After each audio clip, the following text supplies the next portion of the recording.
first of all, I want to start by thanking you, Edgar, for agreeing to do this. There was a bit of confusion about the timings and this and that, so I'm really happy that you've agreed to do it. So thank you very much for coming in. It's a pleasure. You know I couldn't say no to you, Robert, and you know why.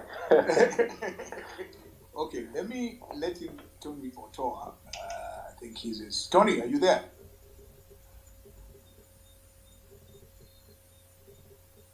Okay, I think we'll get Tony. Can you talk? Are you able to speak?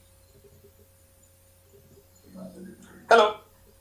Tony, let me invite you as a co-host. So I've sent you the invite, so you accept that, and that's so Edgar. The question I normally ask everybody also has to be asked to you. So, were you born with a science fiction book? Is that the question you ask? Is that the question you really ask everybody? I always ask everyone whether they're born, but there's always a twist about what they were born with and so on. So, but I really have to sort of go back to your journey to this point, which we're going to discuss. And the question I start with is, you're a professional engineer, right? I'm an engineer by qualification, by training. Okay. I think I'm a bit of a fraud, but please. So I want to ask you just quickly, briefly describe for us, what was the journey like to engineering?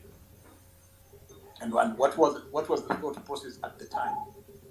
Yeah, look, I mean, I don't think, I feel my age, right? So I don't know if I remember everything very well. I don't think I had a deliberate plan. I think fast forward, going into O-level, I think coming into A-levels, right? I think there was always this leaning towards doing something related to sciences, just generally because of the kind of upbringings you have, right? And so there's almost like a selection of professions, right? Medicine, and I obviously could not be a doctor because I don't think... Partially, you can see how much Paul is suffering as a result. And I don't even think Paul is a traditional doctor anymore. Paul is more of like a functional doctor, like really preventative medicine, right? No, he's a mufumu. That's what we used to call him. He's a mufumu. He's a healer. Yeah, he is. So I think coming back to that, I think you obviously spoke to Paul, so you know a little bit about our history. We grew up in Swaziland, and I personally came back when it was A-levels. I think we can cut out the rest. And I think around the time I was coming for A-levels, it was very clear that I wanted to do sciences. And I obviously I really didn't see myself being a doctor. I think I really sucked at chemistry, and I was trying to avoid it, but in the end I couldn't, right? And I think it was also around the time when GSM was almost picking up, and there was this fascination. So I think when we moved to Uganda, it was early 95 for us, late 94 for Paul and Charles. For Liz and I, because we finished O-level in Swaziland at that time. And when we moved, one of the things I remember is that it was super difficult to get a UTL line, right? Almost impossible, right? But it was it was around the time Celtel was coming. So I think my dad needed some sort of connectivity. Yes. Some way to communicate. So he went and got one of those Celtel blocks, bricks, right? We call them bricks, actually. I think it was an Ericsson, coincidentally. But actually now it's funny because I did end up. Yes, I think the first one was not an Ericsson, but anyway, along the way there was an Ericsson, right? And I think around that time, I started to get intrigued and say, I really probably want to work in the space of communications, telecommunications, mobile communications, right? And so I think the thought process started to align like that. And so in order for me to enter that, I had to do electrical engineering. And in order for me to do electrical engineering, I needed to pick a combination in A-levels that would allow me to go to Makerere. So I wanted PEM, because I think at that time you could come, and the guys in SMARC, you know how these schools are so rigid. They insisted I must do PCM. I absolutely hated chemistry. Anyway, ended up doing PCM, and then ended up in Makerere doing electrical engineering, right? And I think at that time, that fascination with GSM and wanting to be involved in light technology and wanting to work in the telecommunications industry just started to become real. And I remember by my fourth year, I did a project which people tease me about now, which was called Wireless Local Loop, and talking about how wireless technology is going to fundamentally change society. And I obviously wasn't a futurist, and I obviously couldn't see as I wasn't predicting so much, but I was very clear that this is different. This is a game changer, right? Yeah. So you did this during your bachelor's, the project? Yes, I did this during my bachelor's. At the end of my bachelor's, and it wasn't like really a fascinating project, but I think people still tease me about the project, at least my classmates at that time, because I used to just be singing Wireless Local Loop the whole time. And then very very lucky after that to get a role with MTN, and that's I think how I ended up in telecoms and for lack of a better word, technology, and spent the majority of my life in telecoms. I was with MTN for two years, and then I went to the UK, did my master's in at that time telecommunications engineering with the University of Manchester. Then very lucky to join Ericsson, right? Yes. And the rest is history. Right? Then I joined Ericsson in the UK, worked there for 3 years, moved to Uganda for another 4 or 5 years, moved to Rwanda, then South Africa. And it was in Ericsson eventually, actually, where the last role I took, which was looking after innovation, emerging business, and Internet of Things for Africa, that the world flipped and, the whole Internet thing and the shift in models just became clear. And that's where our conversation really starts.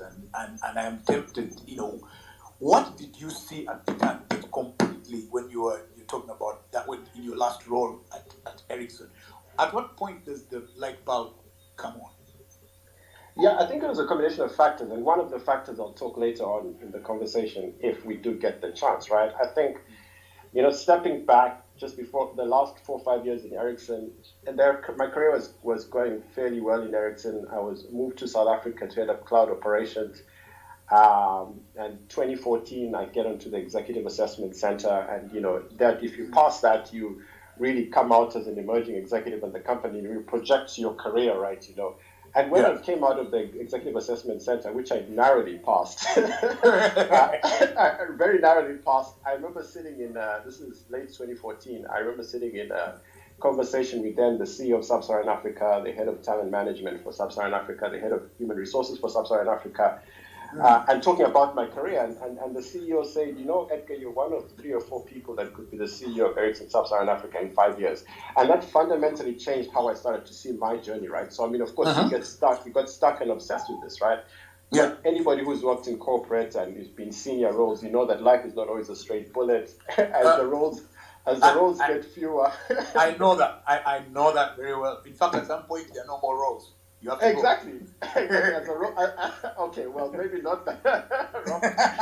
maybe not that extreme. But as the roles get fewer, of course, it just gets more cutthroat and intense. And so, even with this promise, right? The years that followed that became a lot more bumpy, right? I kind of felt like I'm really having impact. I'm doing great things. I'm getting great results, but the positions are not coming up, right? Because I had a roadmap, right? And I'll talk about that at the end, because we get so fixed to our journeys, right? And this is also why it becomes so difficult to transform, because we almost get stuck in this rut that I must achieve this. Treadmill. Yes, exactly, right? And so what really happened is that 2015, I was supposed to get a role. I didn't get it. I volunteered because we were going to do a strategic project in Rwanda. I volunteered to be program director for smart cities, right? Mm-hmm. And Ericsson at that time was experimenting about getting out of direct supply of mobile operators and, getting involved in technology for the wider society. So like smart transport, smart utilities and stuff. And I really wanted to get involved then, but also kind of like to compensate for all these roles that I wasn't getting, right?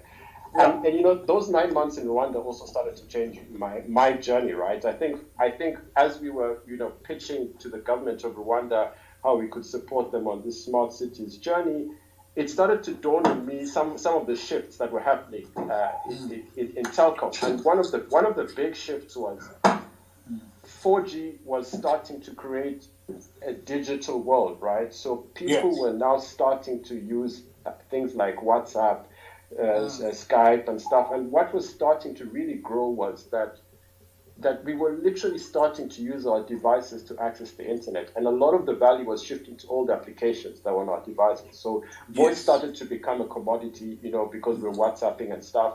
But our digital experiences started to grow. And this started to hurt operators. And I will touch on that later if we get time, in the sense that Ericsson's model was to sell to mobile operators. And already by 2015, 2016, when we were working on the smart cities stuff, it started to become clear that data was not the next big thing. It was becoming a commodity, right? Because as more and more people needed to live digitally, they needed to consume more and more data, which means like any substrate in the digital era, right? As something becomes ubiquitous, its intrinsic value drops, right? Because, I'm not going to pay you 10 times more money next year for 10 times more data. I don't have 10 times an increase in my salary, right? So technically speaking, data value was dropping almost at a rate of 70 to 80% a year. Not because anybody hated operators, but we were literally starting to become more digital.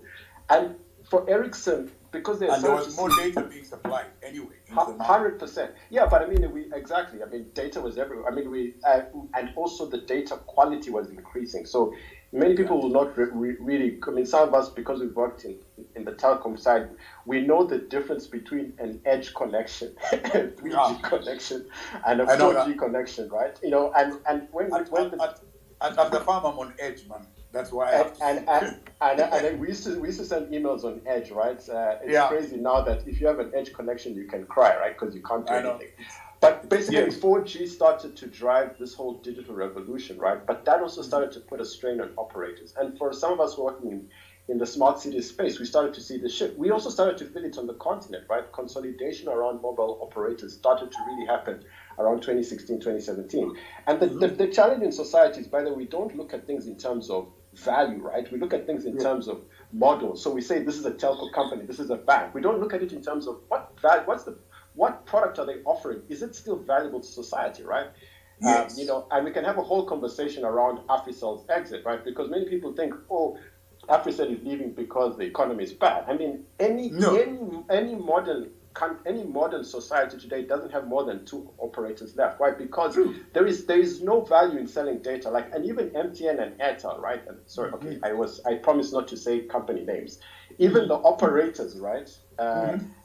They know the pinch that they have, because every day human beings complain about the price point of data, not because they hate the operators. What the human beings don't realize is that we literally wake up and there are like YouTube videos all over our WhatsApp. We're consuming data like it's water, right? And so we can't be paying a GB every 5 minutes, right? It doesn't make sense. So Edgar, at the beginning of Spaces, people used to complain the quality of Spaces is not good. I don't know why. Well, it turns out that once you start going audio, then your data consumption is much faster than you realize. So that also, people don't realize how quickly their consumption patterns change. Yes, but also that exactly. So people start thinking that operators are cheating them because they don't realize they're technically speaking consuming tons and tons of data, right? But it's also just evolution, right? But what that also means is that people start looking for cheaper, more cost-effective ways to be online. We'll talk about why the internet should be a commodity.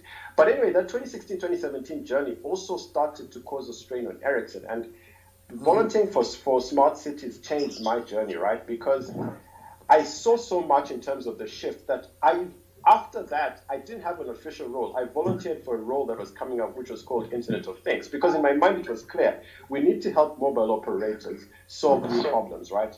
If they stay selling voice and data, they're going to die. And as I got into the Internet of Things role, first I volunteered and then it became a role. It was at the same time that I was privileged to... There's a bit of echo, so I don't know if... Is that better now? Yeah, it's better. It was at the same time that I was privileged to go on an executive program by Ericsson called Global Perspectives, right?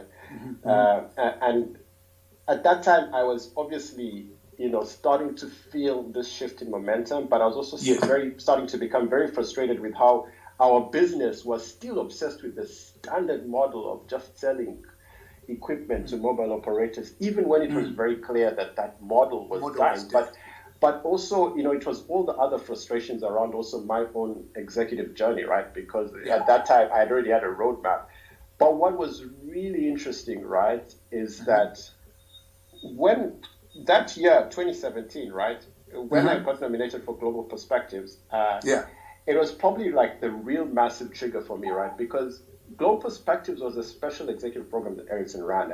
And what was mainly special about Global Perspectives is that it focused on purpose, right?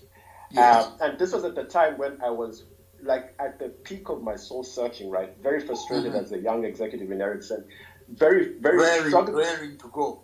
Yeah, exactly. Very frustrated with inability for us to execute on all these new models. And I'll talk a lot about why businesses are just struggling with transformation, because you know this, Robert. We can talk about it all day. Businesses are structurally set up.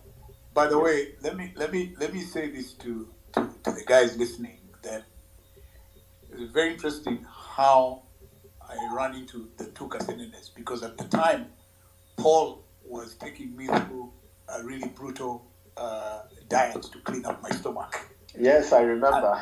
You remember? And then I ran into you, and you started messing around with my brain. So this conversation we are having was actually in 2018, in the middle of 2018. I think it was July or August. Yes, and actually at that time, yes. Please go on. And we talked for 8 straight hours. We talked from 2 p.m. in the afternoon, talking about this one subject, until 9:30 p.m. in the night. Yes, I remember that day, and I remember very clearly because at that time in my journey, I almost felt like I was an outlier, right? I couldn't understand. Well, you are an outlier, actually, but let's just move on. I couldn't understand how people couldn't understand it, right? So I was so excited to find another human being that could actually see the changes, right? And it was extremely refreshing to find a CEO at that, to be very honest, like who was in the media space but could understand the commoditization of this whole journalism and what the internet was doing in terms of opening up everything. But just to summarize the story, that journey of purpose, right? When I did that course on Global Perspectives, right? It was different because typically in all our executive programs, we used to go to Boston, and at that time with Harvard, and we sometimes go went to the US twice. One was to visit, the Silicon Valley companies. The other time was to visit companies in Boston. But this part was very different, right? We spent the first week in Tanzania, right? And we get an executive coach who comes there, and it's called Richard Leider. And the whole intent of that week was to discover your personal purpose journey, right? And it was completely different from anything we've done. And what I do remember about that week was that was at the peak of like my frustrations, my anxiety, and and the turmoil was already starting to happen in the industry in terms of transformations.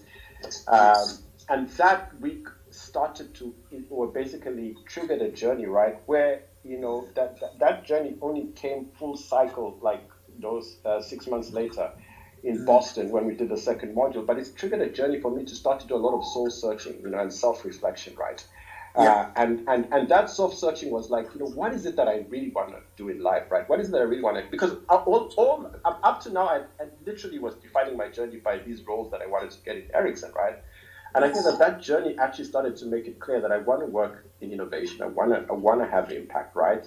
And the real turning point was 6 months later. We have the second module in Boston. Richard Leider comes back. That second module was the typical things.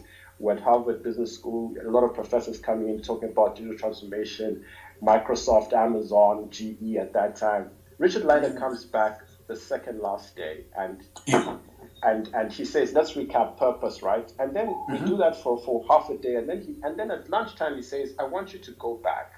I want you to go away. We're about 25 people in this program. I want you to go away and spend the afternoon, right?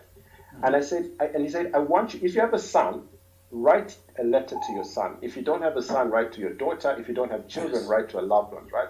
And write a letter talking about the legacy you would like your son to remember you for, right?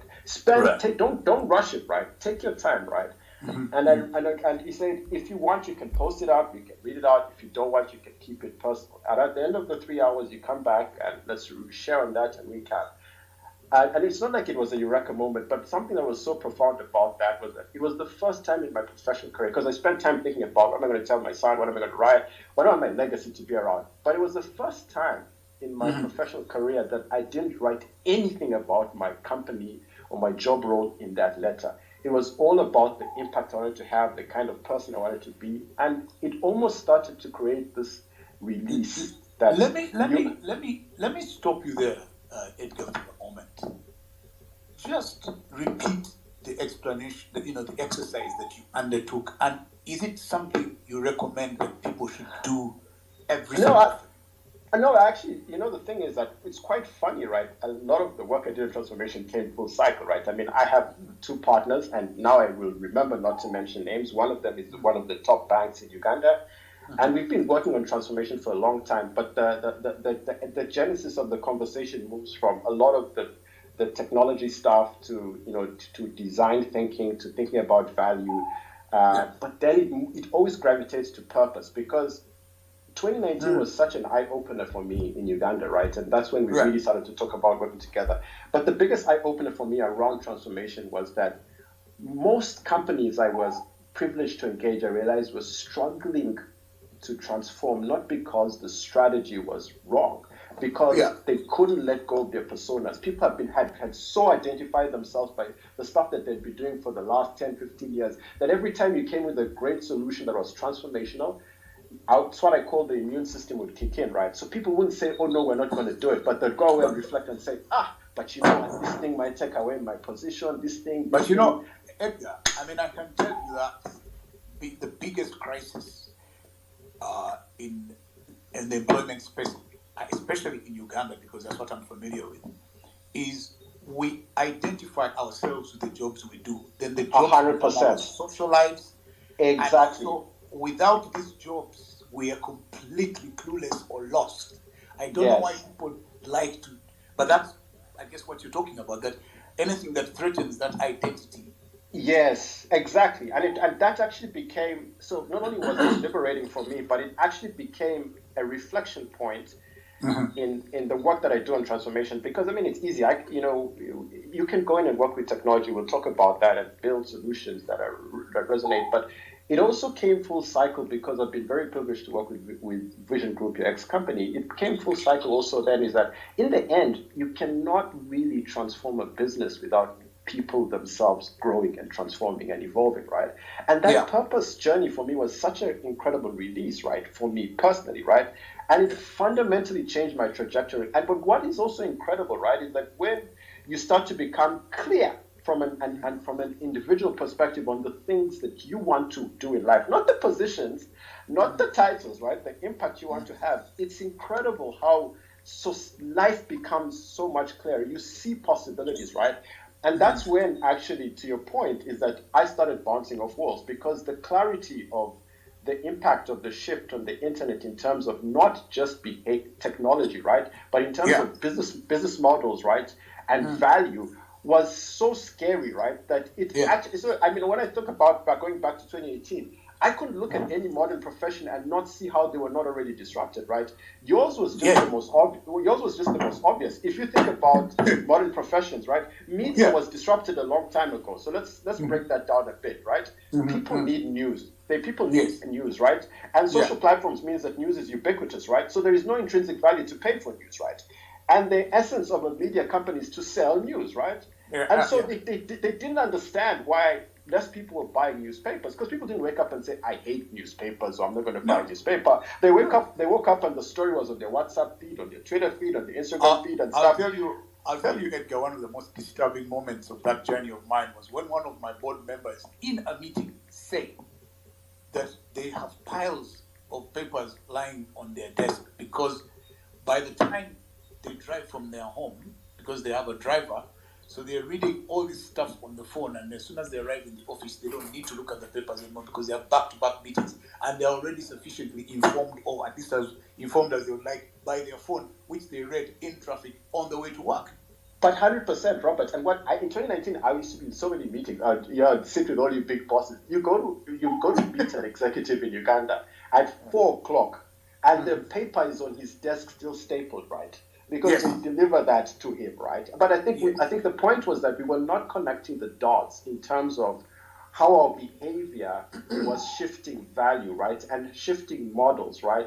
People were still seeing the internet as this sexy place, exciting place where I'm on Twitter, I'm on Facebook, I'm on WhatsApp, and social platforms are an incredible part of this journey, right? But we were not really seeing how things were shifting, right? And here's the simplest way to look at it. Like, anytime a service becomes ubiquitous or universally accessible, the intrinsic value of that service diminishes, right? And what is scary is that you can't stop that trend. The internet is not getting slower. It's getting faster, more ubiquitous, more central, right? And so you think about, you have entirety of institutions that are organized around decaying models, right? And yet that was why I was going very frustrated. That's why in 2019 I was literally so passionate, because you're walking into a room and you almost want to say, but you guys, your model is already dead, right? But because, and that time I wasn't as empathetic as I was today. And to be honest, now I'm a lot more empathetic, because I mean, of course, you do a lot of soul searching also about, you reflect a lot on your own personal struggles, because it was here. And the realization was that society, we have so tied our identity to our positions and our titles, that it becomes difficult or even bordering on impossible for us to see shifts, right? And because of that shift, I suddenly saw things that I didn't really see before. And what was fascinating for me was the obsession that people had about technology, for me, was really about behavior, right? And I really started to try to get people to say, you know, when you think about customer, right? The last point I want to say on that, Robert, is that I used to tell people, stop talking about tech. If you just authentically think about your customer and how he spends his day, like that guy you talked about, you know, driving and look and on his phone, you'll actually start to realize that you're actually not in your customer's life, right? And then that will force you to rethink your business and your model and how you serve them. You know, Edgar, I mean, you've just described that. I mean, today I was reading I can't remember where I was reading it, but the guy was talking about Twitter Spaces now. And he said that it is very possible, he was saying it's very possible that Twitter Spaces could kill the radio presenter. Why? Because everything that the radio presenter wants to talk about is already being discussed by the audiences in real time, immediately. 100%. 100%. And here's what's convening, And here's what's even scarier. So if you think about exactly to that example, so what even used to scare me the most, or what made me more passionate when I think about Uganda, was the demographic, right? And, you know, when I used to engage with companies, I was, beyond the fact that I was like, look, think about your life, right? So let's talk about digital. Digital is not a channel, right? It's a way of life. Like, the first thing you do when you wake up, whether you're 50 or you're here, if you're on this call, I know the first thing you do is grab your smartphone, right? And as soon as you grab your smartphone, the first thing you do is check your Twitter stream, check your WhatsApp, check your Facebook and stuff. Let me tell you something else that's very interesting. People walk into restaurants and before they ask for the menu, they ask if they have Wi-Fi. But exactly to the point, and we should actually talk about that, because that brings back the point of why the internet is so critical and central. But the point is that Uganda, the average age is 16. 25%, 70% of the population is under 25. It's like something like 85% or 80% of the population is under 35. If you're in business today, your customer is digital, right? But you see, the problem is that the people who are, and I use this I'm going to be very cautious about this, most of our leaders are born in the industrial era, right? And the way they look at business and models is still around the old product push world, where it's like, we are a bank and we sell this product to customers. They don't look at the world in terms of, we are an institution whose core service today is financial services. But the ability to offer financial services is no longer restricted to banks. And the modern population actually is looking for the most simplistic, convenient, ubiquitous, valuable way to access a financial service, which is why the banks are starting to become irrelevant, right? But you know what's very interesting? Equity Bank in Kenya became a telco. Yeah, but this is the point. And I actually, we just dived straight into the conversation, and I didn't have the chance to talk about the fact that what the internet has literally done is ushered in the platform economy. There is no competition in domains anymore. It's a competition for attention. So the companies that get it, right, they technically understand that today I am offering you a financial service. Say that I'm a bank, but I'm also clear that, this financial service is becoming a commodity, right? But as it becomes a commodity, I will still offer it to you at almost zero fee, but I want to keep the relationship with you, because if I keep the relationship with you, I have your data, I have a relationship with you, I have a connection with you, I can offer you a secondary service, right? Which is not a commodity which you really need, right?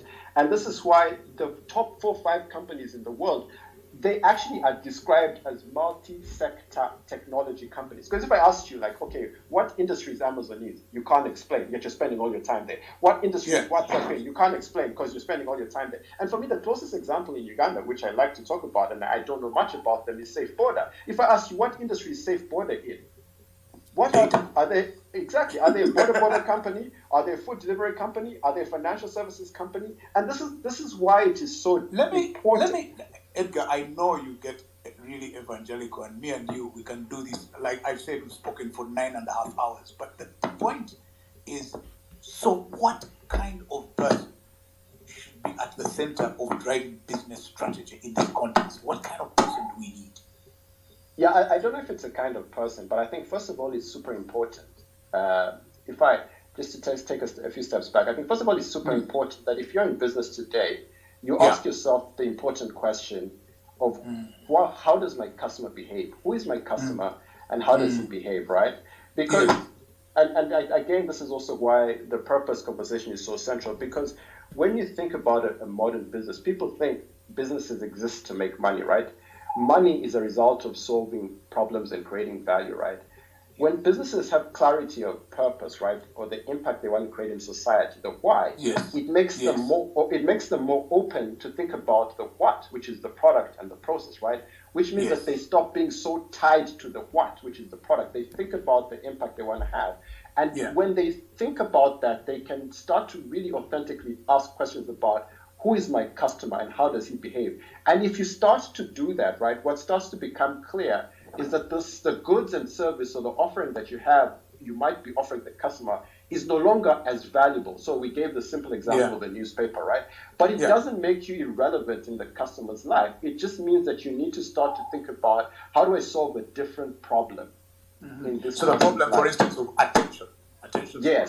Yes, and it's really a question of attention span. And attention span is actually linked to doing valuable things, right? So you can never get, and this is the fallacy we think about digital. We think being digital is having an app or a website, right? I mean, look, if you're on this call, you have 80, 90 apps on your phone. You probably use 8 or 9 a day, right? You won't use more than 8 or 9 a day. Being digital is about creating a valuable experience that is personalized, that is convenient, that is simplistic, and learning from that experience every day, leveraging the data to understand where is Edgar going next, what are the new opportunities in his life. And I'm sorry, it's not an easy journey, because there is no pause, right? There is no stopping and saying, oh, I have figured out this great product, so now I'm successful. No, you have to always be agile. You have to stay close to the customer, because when you really do that, and I think that's what was really crazy, that's why some of us started to jump off walls, we started to see how this is really a competition for attention. We started to see how the modern consumer, you will die because he wakes up in the morning and he spent 80 to 90% of his day between Facebook, WhatsApp, Instagram, YouTube, and even Jumia, of course, 6 or 7 platforms, and which means that you have no chance to be in his life. And if we think about that logically, so let's take ShopRite and Game, right? Because these are simple examples, right? You think ShopRite and Game are exiting just because the economy is bad. What we also don't realize is that because of many factors, including going digital, including the lockdown, we spend more of us are being driven by the convenience of ordering off Jumia, right? So as every time we order more off Jumia, we're reducing our footprint into ShopRite, right?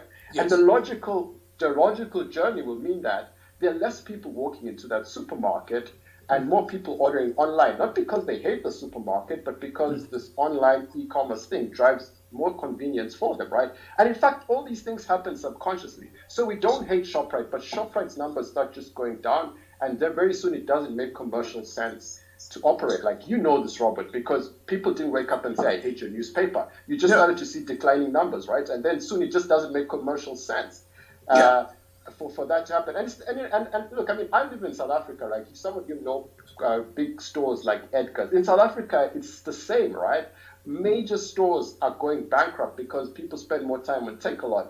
Electronic stores are closing. And the critical thing is not the store, right? It's the behavior, right? The one, Edgar, the one I can't get over is musical. I can't get around to the musical. Yeah, because Robert, sometimes you're transformational, but sometimes you're also conservative. Get with the program, right? But the point, back to your question, is that we have to spend more time understanding customer, right? Understanding customer behavior, right? And that will make you start to you logically see the connection between how this new digital revolution completely drives new simplicity, convenience, but fundamentally also shifts value, right? And fundamentally So Edgar, I just need to see that I understood you well. That even as all this technology transforms and moves us from 1G to 2G to the edge to 3G to whatever it is, right? One must never lose sight of constantly tracking how the consumption patterns of the customer. But 100%, Robert. And here's also why it's important, right? Because our consumption patterns, whether we like it or not, are being driven by how the biggest companies in the world are literally looking at our behavior every day and bringing services closer to us, right? So if you think about simplicity, so let's just take it in simplicity. If you're on Instagram, how your feed becomes more personalized, or if you're on YouTube, you search for a video. I always say what people miss is that every time they see what your preferences are and they bring the preference closer to you, what they're intuitively doing is driving, so basically they're simplifying your journey to the service, right?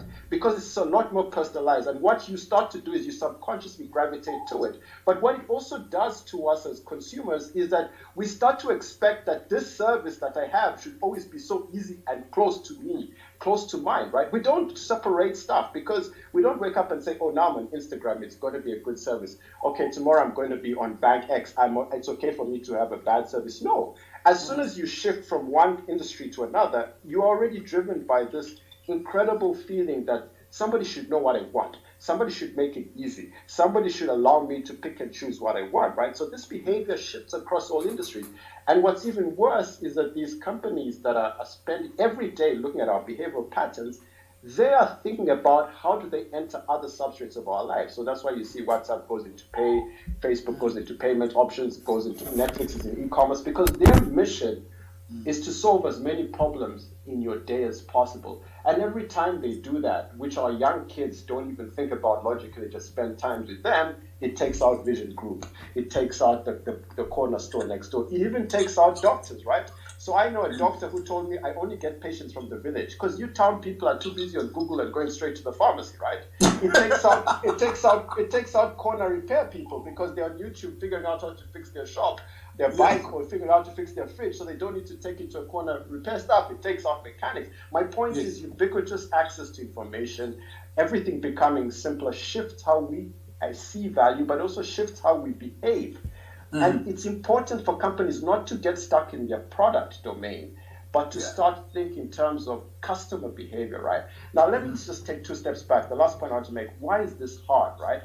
Because we didn't start by talking about this. Modern businesses were built in the industrial era model, right? So if you think about industrial era, it's economics of scarcity, right? So you're a milk company, you sell milk, milk is scarce. Your only job is to make sure milk is distributed even across the country. Your entire business is structured around that.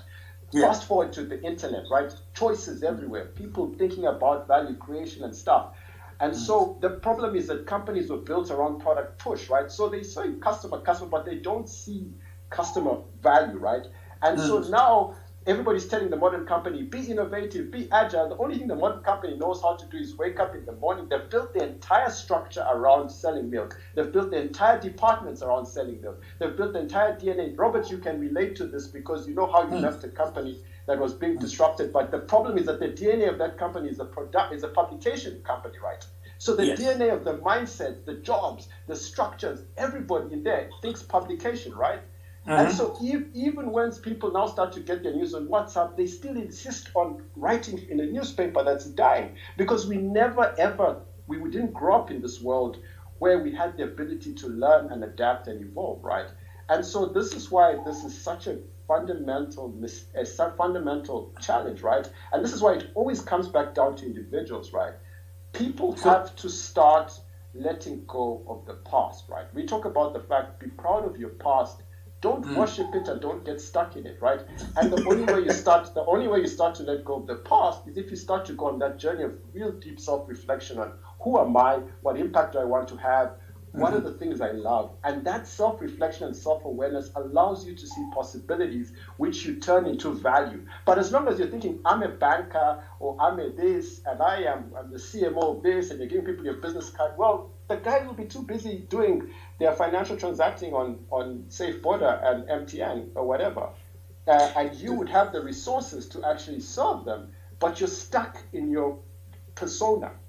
So what you're saying to us, Edgar, is that really you may have all this training, all these qualifications, all these ranks that you carry with you, but ultimately what's going to take you forward and in the future is going back to the human being that you are and figuring out exactly what it is that drives you or should drive you, and then therefore that will lead you to the value you can bring into society. 100%. But also what it does, Robert, it gives you the courage to stop defining yourself by your title, right? It gives you the courage and the conviction to let go, right? Because that's hard, right? I know you might hear me being very passionate, right? But I know how I struggled, and I have had the privilege. In 2019, I had the privilege to be with every major financial institution board. And 2019 is one of the main reasons I left the software company that I was working with for as CEO to really start IDEX, because I saw this firsthand. I mean, I can tell you a true story. I was doing a strategy session for one of the top financial institutions, right? One of the top, and I'll be very clear not to mention names. And we spent 2 hours talking about transformation, digital shift behavior, solving problems, all these things, right? And at the end of the session, the chairman of the board is like, oh my God, Edgar, this is exactly what we need. How do we start? And you can also relate, Robert, because I know you've been there. Yeah. And by November 2019, it had become clear. And I told the chairman of the board, and I said, look, we already have a proposition for you with the CEO, Robert, because remember that time how quickly we'd come up with a proposition. I said, the challenge is going to be that your people here are going to be the ones to kill it, right? And exactly to that point, 3 weeks later, the head of strategy calls me and says, Edgar, the politics. And the truth of the matter really is the fact that, and I didn't understand it now, is the fact that we downplayed the human aspect of transformation, right? So transformation is not just about tech. It's about tech, business models, and people, right? And the first part that you really need to work with is people and culture, right? Because if people don't have an open mind, they will kill the idea. And they don't kill the idea because they hate you. They kill the idea because they're survival. We're survival instinct creatures as human beings, right? Robert, you know this firsthand, right? We will not talk about some of the things. The only thing I'll say is that now later on I am slightly more embarrassed because I overestimated my ability to overcome. So Robert, I'll remind you of something, a true story, right? And I have a lot of respect for you. In March 2019, you asked me to come and speak to your team, right? And I think at that time it was starting to become clear. We had an incredible session with your leadership team. And I remember you got so excited. You called me to your office and you're like, Edgar, we must do something. We must move. Robert is a chica, so it's action, right? and then I said, Robert, I need to see you the next day because I was rushing for a meeting, right? And I insisted. I said, Robert, I need to see you. And of course, you'd always give me time at 7 a.m. And when I came at 7 a.m., I said, Robert, your biggest challenge is going to be the culture.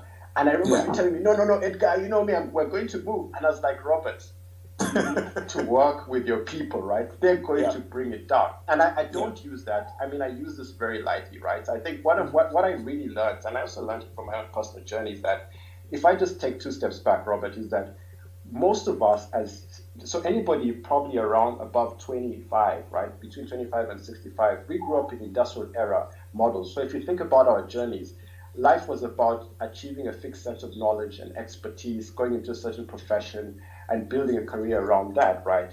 We were taught to have the answer. We were not taught to ask questions. So technically speaking, we grew up in this world that was very fixed and rigid, right? And then in the late 90s, early 2000s, the internet basically debunked that, right? When knowledge started to become a commodity, you still have people defining themselves by knowledge. You still hear this word expertise. Everything you know, I can Google and get, right? In fact, in our previous software company, we had it big on the wall that don't tell me you can't solve a problem if you haven't gone to Google. But the point is that because of the way we were raised, the environment, the way we built our identity, it started to become difficult when this world started to become extremely ubiquitous, exponential, fast. And leaders haven't done enough work to be open to that, admit it, and say, look, this is a different bottle of kettle, and I must really work with my people. I must be vulnerable and open to them, right? And that's why... Go, Robert. Now, I was going to ask you, so let's talk about the business models and how all the modeling has now changed. So here's the thing, right? So if you think about our behavior, right? So typically the way businesses were built was that you have a certain product, right? And you put a price point on it and you sell it, right? And that product was very unique to your industry, right? And then these Googles and all these fancy guys came and started changing that, right? Now, what they did is fundamental things, right? So first of all, the internet gave us choice, right? So because of choice, value started to shift. So if you told me, Robert, I'm selling you my car XX model, well, the first thing I'd go is to go to Google, right? And as soon as I'd find a cheaper option, whatever price point you gave me would change, right? So choice meant that the power on what the value of the offering shifted to the user, unless it was extremely unique and extremely innovative. The second thing that businesses really missed was that we started getting used to a world where we get something upfront. We talk about the fact that you have to give value first before you get value. So this is why we're becoming so picky. We're always becoming so demanding, because Facebook gave us a whole platform to use before charging us for everything. Twitter was free. YouTube was free. Google was free. But it started to shift in our mind the perception that we must get value. And a lot of these things happen subconsciously, right? And so modern consumers started to become even more demanding, because and that's why the model started shifting. That, okay, let's give you a 7-day free period and stuff, because let me hook you in. Let me show you that there is value, and then you can take value. This fundamentally changes business models. You cannot be in an industry, right, and just say, I have built this product, I think it's great, pay me 50,000. People will look at you and say, why? Why? Exactly.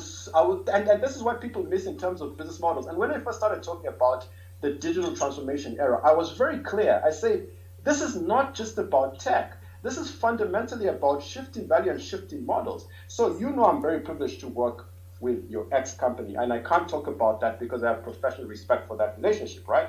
But you also know, Robert, you might not remember, but when we started at building the digital platform, I was very clear to you. We're not building this to sell news, right? We're building this to actually create communities, right? So we will give them the content, right? But when we have the communities, we will have data and relationships that we can share value differently. That platform continues to grow because people feel that they're getting some value up front. And human beings are very reciprocal, right? If I feel like you're giving me value, I'll be more open to share value with you. But everybody's always in a rush to say, I know, put a price, put a subscription.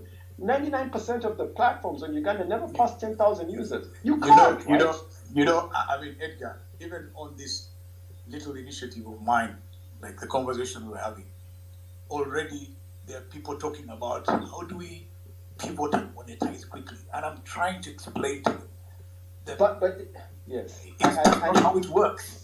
Yes, and the thing is, it's a long play, right? So, Robert, you're starting to create value, right? And here's the thing, in the long run, value will speak, right? And this is why when we work with companies, we always talk about this whole thing of start small, learn, and grow, right? There isn't, I mean, it's really weird, right? And it's messy, but you cannot force scale anymore. This old thing, those are the old models, right? Where it was like you had a sales machinery, you had a supply chain. Scale today, which is the most interesting thing, is driven by the customer, right? This is the great thing about social platforms and an open world, is that when you do something that human beings love, they tell the world. That's the thing. And so your focus is not on PR, marketing, and scale. Your focus is on am I really resonating with the customer? Am I really solving this problem? That's why you keep going back to the data and you learn it. You used to tell me, Robert, when we worked with you, that you're moving fast. I wasn't moving fast. I knew I had to keep failing fast. Because for me, I used to look at the data every day. I still do. I wake up in the morning and the first thing I do is look at the data on the platform, right? How many users? What are they using? Where are they going and stuff, What am I learning? And it has been extremely humbling and also extremely tough, because You build a feature and you think, oh, look at me, I'm so great, right? You roll it out and you have 10 people, right? 1, 2, 3, 4, 5, 6, 7, 8, 9, 10, right? And you can't come back, you can't crash it back to earth, because what it's only telling you is that either it's not simplistic enough, it's not convenient enough, it's not seamless enough, it is not valuable enough. There is nothing for me. And so what you do is you go back, you improve it, you tweak it, you whatever. And this is why it is such a, and I'm sorry we've rambled a lot, it's such a big shift to the personal side, because you will only ever be able to really solve for people if you're humble and vulnerable, if you're open to learning, right? And this is the mistake you see. Go, Robert. Now, I was going to say that, you're correct, because one of the things that COVID collectively forced human beings, and I'll say this for Uganda especially, because I watched this situation last year where we had a more severe lockdown, is that whole populations in this country, especially the working guys, were forced to sit at home and reflect on what their lives have become. Some of them didn't like what they saw, and so you had all sorts of stories about mental health problems and people struggling. But also the problem is that these people can't face the future. When they look at the future, they can't see their lives in it, and they're struggling. What would you now, Edgar, knowing what you know, knowing what we've been through, knowing this discussion we've had, me and you, for years, we've literally been talking for the last 4 years, what would you tell a mid-level professional now, even not one professional is now a misnomer, but what would you do? What would you do? Look, I would tell them, and first of all, I also apologize. This is a one-off session because you can't cover this whole transformation in a 1-hour spaces thing, right? So we've just been jumping around, right? We just need to catalyze, provoke the point. Yes. So basically, I mean, a lot of what I would really speak to them is that you've got to spend a lot more time on self-discovery, right? Self-awareness is critical, right? You got to spend a lot more time on thinking about the things that you care about, you're passionate about. But let me stop you a bit, Edgar.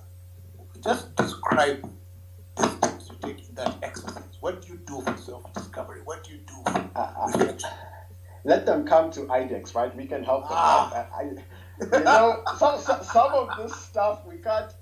The truth is, it's very difficult to actually finish. I'm joking, right? I mean, of course, we can help individuals and companies, but I think it's very difficult to exhaust this in a few minutes. So, we should probably have one day in the future a whole conversation about purpose. But I think part of those steps that you take for self-discovery and self-reflection, because for me, what I really would, because if I say go spend time on finding your purpose, right? That sounds very philosophical, and sometimes people are like, well, what do you mean, right? But what we're really saying is that it's super critical that you start to be clear on your identity, right? And part of that journey starts to liberate you from associating your identity to your profession and to your title, right? Because those things are going to vanish, right? And when you and part of the things that allow you so part of the way that allows you to go on that journey of self reflection and identity is going back to asking yourself simple questions like, when I was a child, when I was young, what are the things that got me passionate? What are the things that get me? What are the things that really drive me? And then who are the people I admire? What are the attributes that I see in people and I say I want to be like that? What are the moments in my day or life when I do something I really feel excited? And please don't say Arsenal or watching football, right? Because that might be let's not go there. But what are those moments? What are those moments that when I do something I really feel I come alive? What are the things I really enjoy to do? Because some people are doing side hustles, they're in decoration, they're in whatever, advertising, whatever. But when they're doing their side hustle, they're so full of life, right? But on Monday morning, they even forget to build. Yes, and actually, by the way, I'm of the view, and I know I'm very controversial. I'm of the view that we need to stop this thing of side hustle, right? This is also the identity crisis, right? There's nothing like a side. There's nothing like a side hustle. There's doing stuff that you love and are good at and creates value, right? And so you see people that are doing incredible things in the supposedly so-called side hustle, which are paying them even 5 times more, but they want to go to the corporate job because of their societal identification, and they can give out the business card. Are you crazy, right? I mean, and this is, and of course I know I sound intense, right? But it's like, that's the thing we need to shake off. Listen, Edgar. Just 2 people I spoke to recently on this conversation, right? One is somebody you know very well called Dr. Kasenene, who is a medical man that has become a food science and technology guy. So he's a nutritionist. That's what he's become. And then the other one was a lady called Grace Makoko, who studied food science and technology at Makerere and is now a finance person and an investment person. So the journey itself and the experiences brings out those things that you may not have studied. Yes, yes, and here's the thing: is that in 2019, one of the most memorable moments in that conversation with Paul is that Paul, your brother, spent a lot of time in our conversation describing his relationship with food. 100%. We didn't talk about which medicine he was prescribing. I don't know for who. No. So he didn't talk about his quarterly numbers or how much he wants to make next year. He talked about real things, right? Yeah. And I think that, what is weird also about this, I also saw, because obviously this is what I do, right? And so I've just been very privileged to be in a lot of rooms, is that what is really weird is that you meet leaders, right? And the same leaders who are telling guys, no, but you must do your time and then spend 5 years you must take your time, 10 years, you must get experience. And you look at the guy and you ask him, what did you study? And he tells you something like BCom, and now he's heading up a tech company, or he did something like HR, and now he's head of marketing. In 2019, when I studied law. I am sitting at the pump. But that's my point, right? The problem is that pre-internet, right, it was okay, right? Knowledge was not ubiquitous, right? It was your relevance came from being super good at or super clear in one thing, because society needed that skill, right? But as the internet democratized access to information, which is largely we define ourselves by the knowledge we accumulated, it was no longer unique to you, and this is why you started to hear things like curiosity started to become an important trait. But the truth is that curiosity was killed out of us when we were kids, right? So telling a 50-year-old man to be curious, he looks at you and says, what are you doing, right? And so what he'll do is he'll defend that title with his life, right? Unfortunately, as he's doing that, he's dragging down 2,000 people with him. Sometimes 20,000 people with him. And this is why I started to get passionate. In fact, I started to get so passionate that I would be like, I'm not even talking to you, the leader, right? I am talking to your employees, right? They need to get out of their trance, right? I will tell you some real stories, right, Robert? I met a CEO in 2017 when I was in Ericsson at the end, and we were talking about transformation, and he told me to my face, he said, Edgar, this is not my problem. I have 1 year left in this contract. My kids are about to do blah, blah, blah, blah. I'm going to make blah, blah, blah, blah. Let them figure it out when I'm gone. He literally told me that. And literally he was saying that, let this business crash. And many people don't say that, right? But they feel it. They're saying this thing is too hard. This stuff Edgar is talking about, this transformation, this thing is complicated. Let me do my 2 years and then I'll go to my farm. My message is many times also to the younger people, right? Yeah. You have incredible possibilities ahead of you, right? And so part of that is really about really discovering you, right? Finding you. And as you do that, you're going to start to see yourself being open to a lot of different things. And the world becomes a lot more exciting. But more importantly, it actually starts to allow you, opens up this incredible world to create. There is no modern profession that is not. So we like to talk about the fact that most professions have already been disrupted, right? The only difference is lag. We call it lag.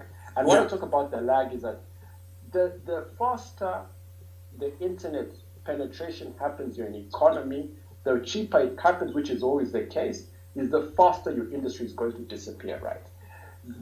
And of course, the oxymoron is that regulators then try to control things, delay things, etc., which is also the oxymoron of society, that the longer we delay to give a society ubiquitous access to the internet, the further we get left behind by the modern world and the more constrained the economy becomes, right? Because you look at those companies, Robert, you know this, you left them, right? Your company was a big brand. Are they creating jobs today? No.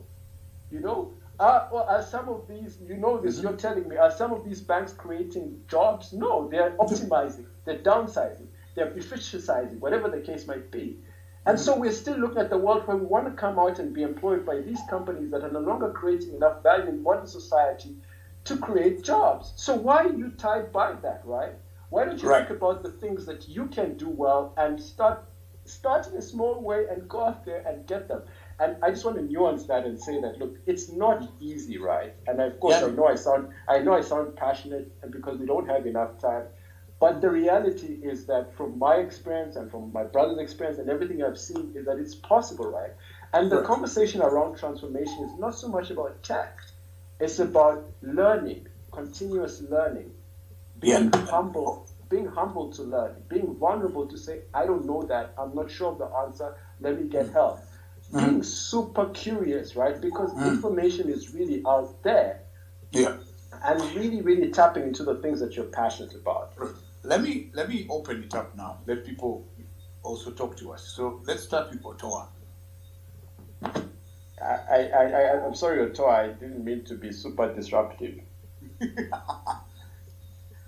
So, Tony, can you speak?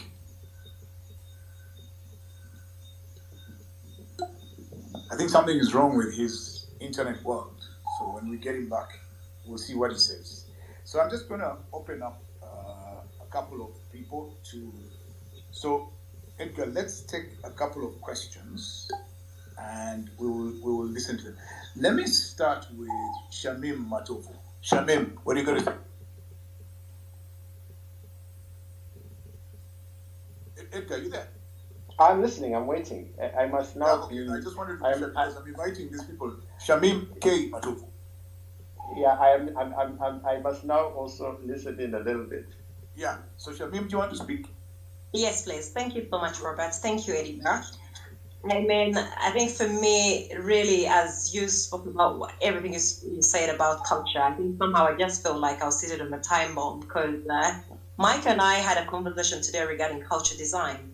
And these are the kind of things we've been talking about. And I think that the challenge we have in terms of understanding the importance of designing culture consciously within our organizations is we are tending to say this is beyond our market. It's something that is so ahead of our market.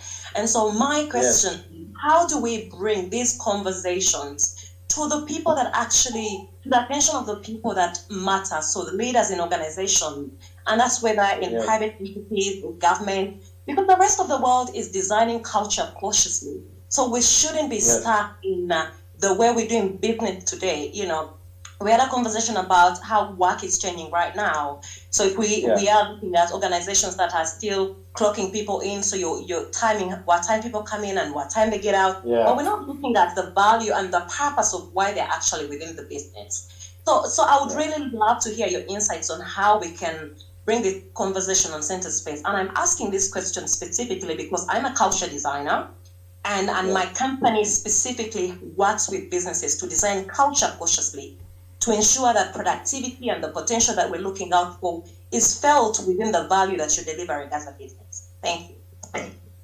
Yeah, Shamim, look, I mean, that's a really important question. I think now that it's got Robert, I must tone down.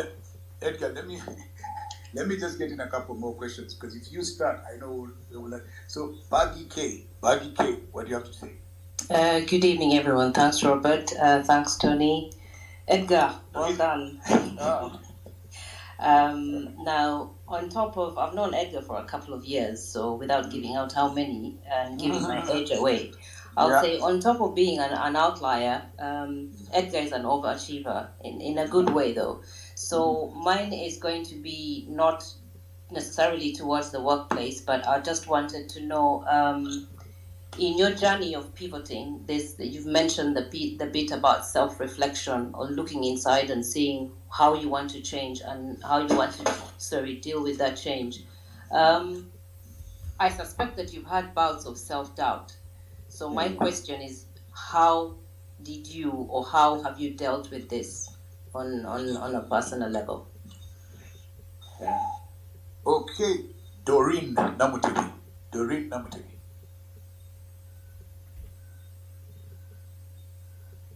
Ding, ding. Doreen, are you able to speak? Unmute your mic. That's the commonest thing on Zoom. Oh, I think we've even lost her. Okay, Divine Technology. Somebody called Divine Technology School. Can you speak? Hello, good evening. Yes, who are you? Can you tell us who you are? You're talking to Simon Yakahuma.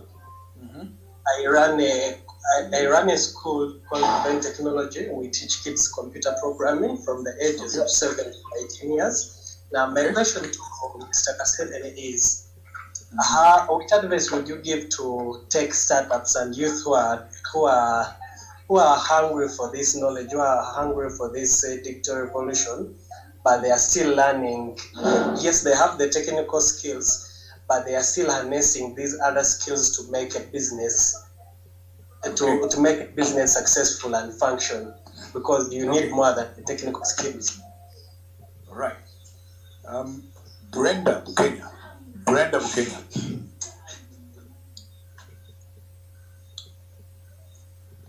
Brenda Bukenya is there? I'm a psychologist. So, is that Brenda Bukenya? Oh. Okay. Let me hear from Joram Ndaga. Thanks, Robert. My name is Joram Ndaga. So I work with young entrepreneurs who are, working on their business models, and most of them recently are receiving funding close to, 100 million Ugandan shillings each.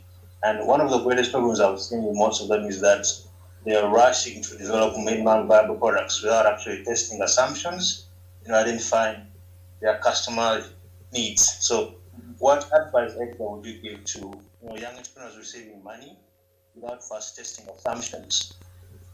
Okay. Thank you. Let me have Kevin to Singwire. Hi, thank you so much. Mine is simple, and it's regarding change or cultural change.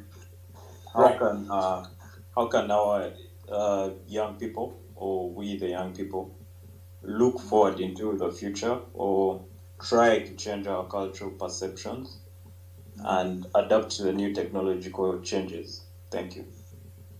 Great. And then Ethan Kawamara. Thank you again. My question is, how do you think the digital divide plays a role in the development of African states? And second part is, in terms of the education system in most African countries, how do you think that they play a role in motivating and inspiring the younger population that we have into developing tech and entering that sector? Right. Sorry, Ethan, Ethan, please repeat the second question. How do you think that how do you think the education systems in African nations, in particular with our young population, play a role in motivating and inspiring the younger populations, and how do they play a role in reducing the digital divide that we currently face? Edgar, go ahead. That goes first. Yeah, look, Robert, I don't understand this culture. I'm having 10 questions and then answering. You've really forgotten the first one. So I try to write them down. You should write things down, man. Yeah, we're spoiled. Or you start with the last question and work backwards. You'll have remembered everything. Yeah, look, these are really good questions. I think let's start with Shamima. First of all, guys, I think just to clarify, these are reflections, right? Not answers. Like, some of us are also on the learning journey and we're sharing insights. And so these are not hard recommendations.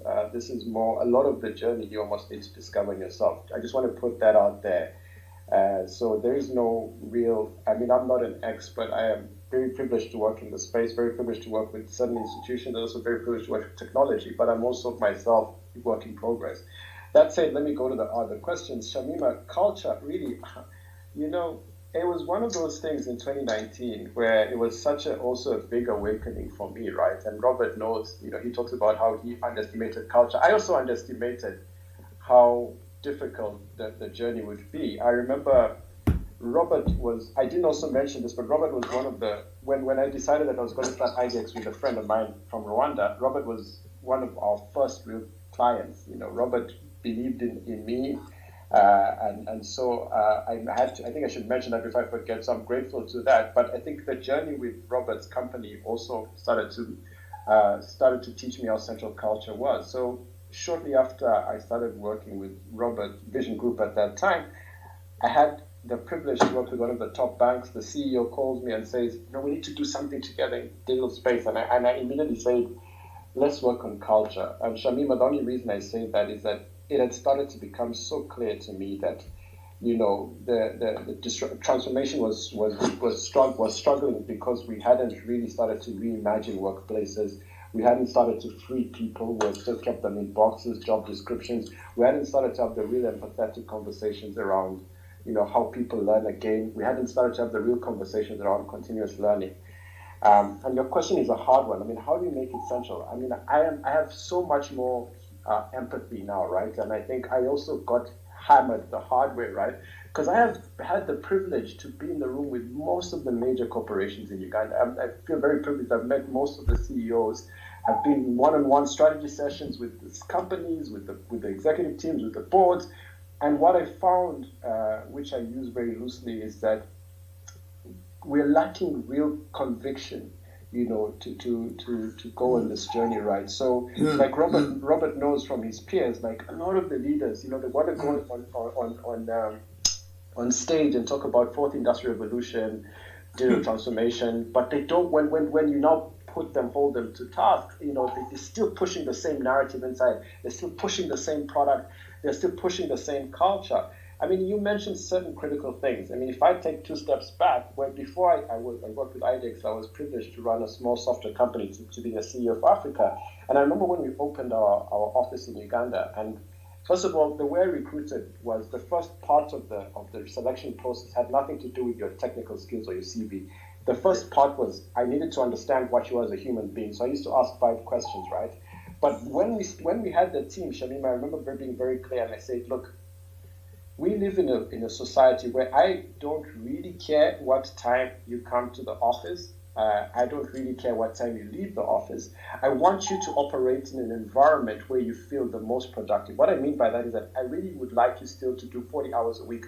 But if you're a guy who is most productive between 11 to 8, then that's when you work, right? Because for me, it was starting to become clear. What's important is productivity, not clocking in at 8 and clocking in at 5, because we had gone way beyond the time where we had one way of doing things. Where it started to get into the time where we really needed to get into people's best performance, right? And I even say that the only time the only time when it is mandatory to be together in the office is when we have to meet a client and when we have a team event. Outside that, to be honest, I will not be following you. I will just be following your productivity, right?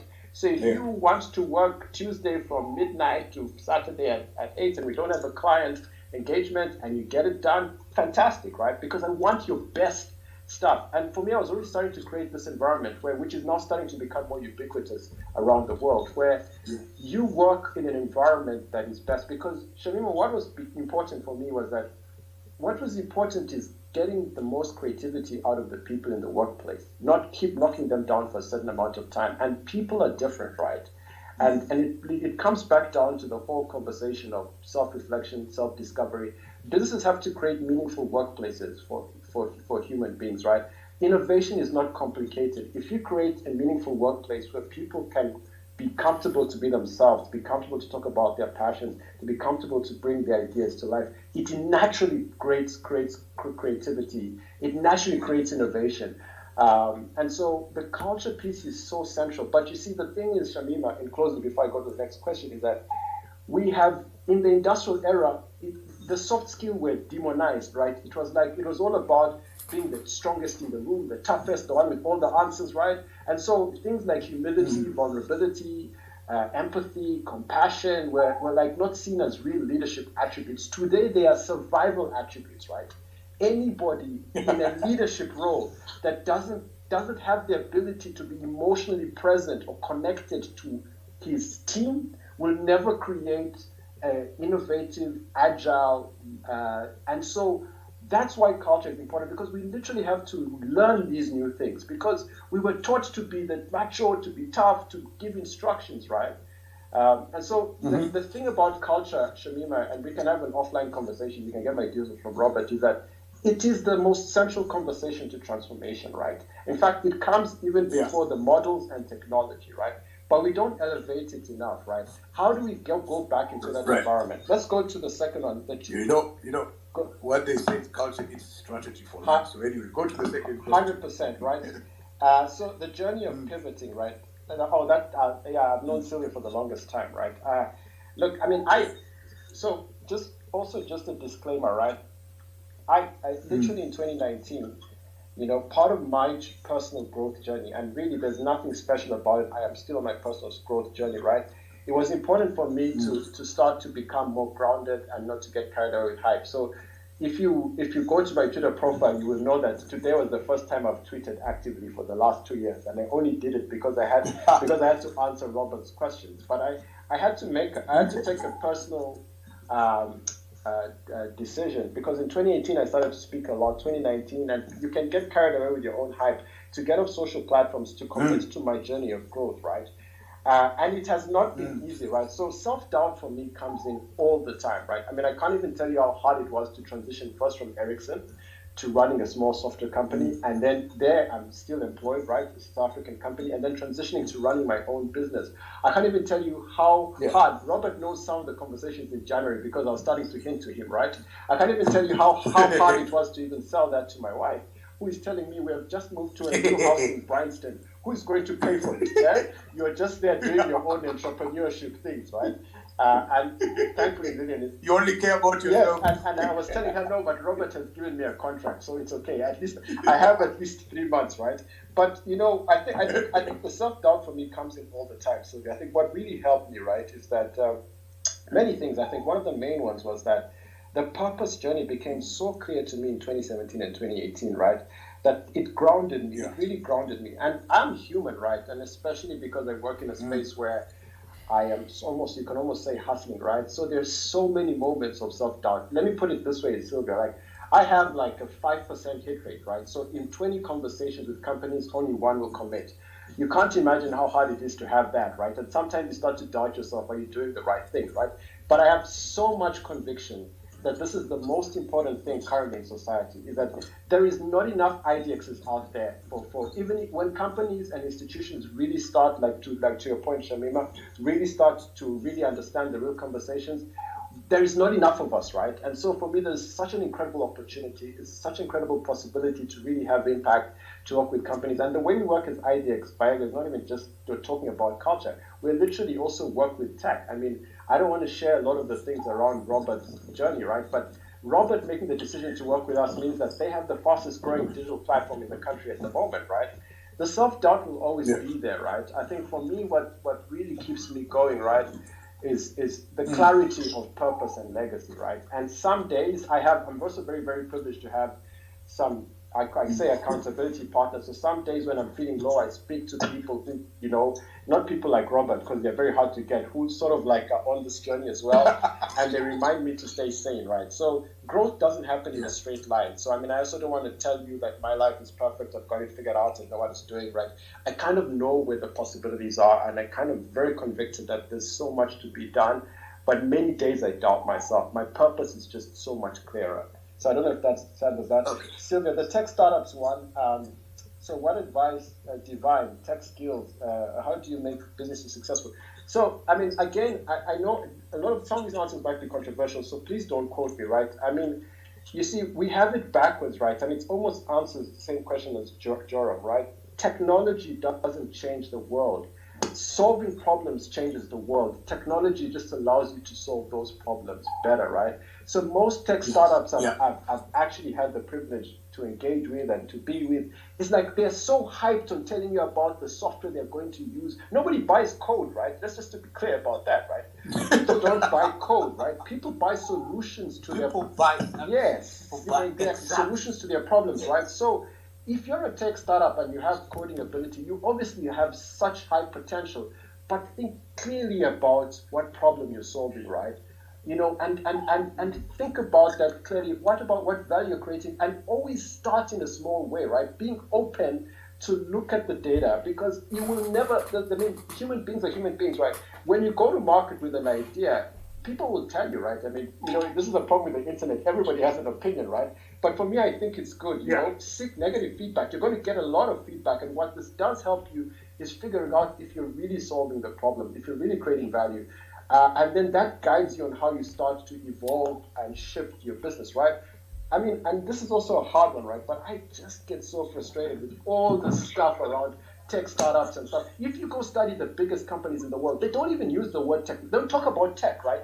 They just talk about customer, right? Yeah. They talk about impact. And you're very clear that technology obviously allows us to bring that experience so much closer to the user, so much more convenient, so much valuable, and the data allows us to pivot until it's valuable, right? Then every tech startup should just obsess about the customer. Society takes over when you hit a good customer experience. I really want to be clear about this, guys. Let me be clear about this. The world, this is the great thing about the internet. You do something valuable, right? The world takes over. It literally does. They'll be saying, oh my God, you need to do these things. Yeah? And it owns it for you. Yes, and it owns it. 100%. Why don't you answer this guy's question? What was Joram. his name? The guy? Yes. Kawamara. Is it Kawamara? So the next one is Joram on design thinking. Oh, no. And it links to the first one, right? So, about the MVP, it's around the tech startup, because we've got so stuck in society in these buzzwords, right? So we all know that, I must have a minimal viable product, right? But before you actually get to a minimal viable product, and we're doing a design thinking course with one of my partners, right? One of the top banks, right? And the reason we're doing a design thinking course is that what's important, Joram, is you must always start with what the empathy. So you must always put yourself in terms of users and think empathetically around what do people need, right? So even before you get to MVP, right? Interview people, do research, speak to people, ask them about their problem, then start to brainstorm, create ideas around it, narrow those problems down into a real problem statement, right? Then take this problem statement and brainstorm with one people or two people, depending on how you do, on how you bring this to life. Create a very tiny prototype and try it out with, don't even before you launch, with a small group of people, right? With the open mind that you're going to iterate around it and stuff, and learn from this design thinking, to learn from that prototype, right? And it can take you back to redefine the problem statement. Design thinking is a whole philosophy, right, that allows you to build empathetically with the user, to co-create with them, right? MVP is just a buzzword. Almost think about it as go to market in a small way, guided by a user problem, learn from that problem all the time, and iterate, right? So let's go to Kevin. So young people who want to look into the future, what's my advice to young people? My advice to young people, by the way, is simple, right? Don't listen to old people, right? we didn't grow up in the same eras, right? This is the truth, right? So I'll tell you an interesting story about my 6-year-old son, right? And for the longest time, I always told my wife that these kids who grow up in a hyper-connected world, they're obviously faster than us. But I didn't really realize it until the other day. He wakes up and says, Daddy and Mommy, we need to go to Japan, right? Because I don't like the way some of my games on the Nintendo Switch are happening, right? And I figured out from Google that Nintendo Switch is actually in Osaka in Japan. So I need to go there in person and tell them how they improve their games. And I also went and figured out that the best way to go to Japan is either these airlines, he mentioned them, and say, but Singapore Airlines has the shortest connection. It's only one stop, right? Emirates has 2 stops. It's cheaper and stuff. And then he went and said, oh no, and also we can go in August because I'll have holidays and it's not as wet. And Daddy, I know you stay in the Intercon and you have points and there's an Intercon in Osaka and we can go there. And then he said, oh, and by the way, all I need to know now is how much you guys are earning so we know how much we save. This is 6, right? At 6, I could barely climb the mango tree. I was trying to figure out how to, whatever it was. You couldn't even hold a conversation with your father. Yes, and Kevin, my point is that you're growing up in a world we didn't grow up in, right?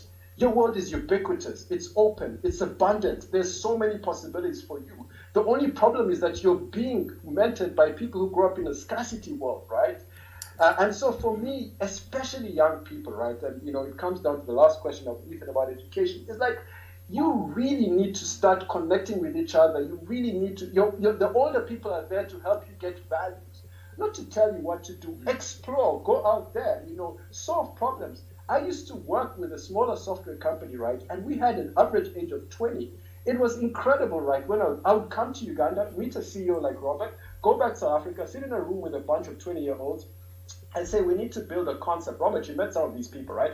We need to build a concept for a media company in Uganda. They would go and do research, Google, Facebook, whatever, look at personas, and come back in 1 week, never having traveled to Uganda, and have this whole concept of how we can build this platform. We looked at people, we look at material, we look at these suburbs, look at how people are behaving, just using the internet, right? And then I would take this concept and show it to a CEO like Robert, and he would be blown away immediately. And you'd probably think, what the hell? And this was 20-year-olds, right? And my point to young people is that you have an incredible access to an unlimited world. Tap into it, right? And it's not too late for you to be curious, right? Tap into it, right? Do not listen to a 42-year-old guy who is struggling to reinvent himself, right? Really be free, right? And it links to the last question. I mean, Robert, there's not enough time for us to talk about education, right? So, or Ethan, there were two parts of the last question, which was the digital divide. No, you answer them because I have a plan. So the digital divide in African states, right? So, we were talking before a lot of you joined with Robert about the internet, right? And I want to be very clear, right? That the most important, so first of all, let me take 2 steps back. Africa is the youngest population. Do you know that in 2019, every major CEO came to Africa? CEO of Google, CEO of Facebook, CEO of Twitter. Do you know why they were here? CEO of Alibaba so many times? Because this is the next frontier for them, right? It's the next frontier of growth. Yeah. It's the next frontier of employment. It's the next frontier of possibility, right? And even before COVID, the CEO of Twitter was going to spend 6 months in South Africa, right? And then, of course, COVID messed up. Yeah. These guys didn't come here by chance. Our continent is prime. We can disrupt the society if we just give young people access to the internet and tools, right? Because these guys know it, right? Young population, hungry, growing, all the new innovation is going to come from it. But what are we still talking about? We're still talking about let's create factories. We're still talking about be a good human being and listen and get a degree in blah, blah, blah. We're not freeing up young people. We're not allowing them access to this incredible platform that is the internet. We're not giving them the tools. We're not investing in them. We're not allowing them to be curious and experiment. We have the most, how can I say, and if there's something that I'm as passionate about apart from digital divide or digital era is our continent and identity. The problem we have with the Africans is that we're still waiting for the world to save us. We're still waiting to copy what a Western model. We're not just secure enough in our identity. We are we have incredible potential, right? And this is why it's so important that we elevate the conversation around the internet, right? Which brings me to the education conversation, right? And again, guys, I'm very sorry, right? We don't have enough time. This is the thing that breaks my heart the most. Our current education model is defunct, right? It is a model built on memorization and fixed competence, not a model built on experimentation and curiosity, right? So I look at our society, people are actually, the one thing that I think that is really good that I came out of COVID, because COVID is such a traumatic experience, is the fact that more kids have been at home, which means more parents are starting to think, do I need this school system, right? And I think you don't, right? And that I think is such a positive. 3 years ago, I convinced my sister to pull her daughter out of Gayaza, with all due respect, right? And you should see how much she blossomed as an individual. You should see my other sister, 7-year-old, who is in a different kind of school, who already at the age of, I think 8 now, sorry, so I might have got it right, who at the age of 8 is very clear about her future in entertainment and helping kids solve problems. At the age of 8, she can have a conversation with me that people at the age of 15 in Kisubi cannot have, right? This education model was not built for this world that is ubiquitous, where it's more important to have very personalized learning, where it's more important to tap into young people's curiosity very early, where it's more important for kids to learn at an early age, to experiment, to try things, to fail, to find the things that they love to do. This is really critical, right? And I don't have enough time in my limited time, whereas I'm really trying to help these corporates that are really refusing to change, and because I need to put food on my table, to spend time in the education sector. I really hope one day I do, right? It's already relevant, right? I spent time with another CEO of a banking company, right? One of the banks, right? And he told me, Edgar, I was trying to run a graduate program. He said, I got people from Makerere and I interviewed them, and it was terrible. And I said, of course, what do you expect? You're already a human being who is looking out for curiosity and creativity. You're not going to get that from Makerere. You're going to get crammers from Makerere. You're going to get people who tell you, I went to Gayaza, I went to Kisubi, and I did bachelor's engineering. I said, what do you do? What do you like? Who are you? What is it that can't even tell you, right? Can't have a conversation, right? And I use these words loosely, right? But it's just the nature of how our entire education model was built for a different era, right? We have to reinvent that and rejig that immediately. Back to you, Robert. Edgar, listen. Okay, so I'm going to ask you to do one thing. I'm going to ask you to be on Twitter for the next couple of days and answer more questions, because the engagement is just starting. But for me, my time has run out on Spaces. So but Robert, I must. You made me break a rule today. So in order to do that, I'm going to have to break the rule again. I'm not supposed to be on Twitter. No. We're We're going to ask Madame to let you do that because it's for the benefit of lots of people who you've asked to think, and they'll have more questions. Okay. But I want to thank you, Edgar, for agreeing to do this and for having forced us to think. So thank you very much for doing that. No, it's a pleasure, Robert. I mean, I just also want to say in closing that you are one of the CEOs that I had to say so people understand. One of the things I loved when I met you was you're the first CEO I met that was so curious. Obviously, you jumped to do things, but I love the fact that you wanted to act and you had courage, right? So people must remember that, right? Which is rare. Right. So thank you very much for your kind words, Edgar. But I want to tell you and all those who are listening who we have tomorrow. Edgar. Yes.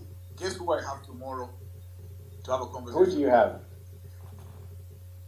You know Andela? Yes. You know Flutterwave? Yes. You know Future Africa? Yes. You know Talent City Lagos? Yes.